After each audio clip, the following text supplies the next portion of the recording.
ठीक है, हम सुनाती हूँ एक भजन। महादेव तुम्हारे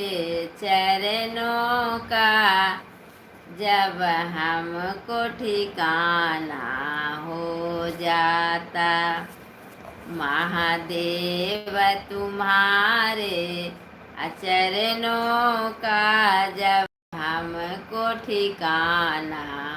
हो जाता, तो संकट सारे मिट जाता, अनिर्वाह हमारा हो जाता, तो संकट सारे मिट जाता, निर्वाह हमारा हो जाता, महादेव तुम्हारे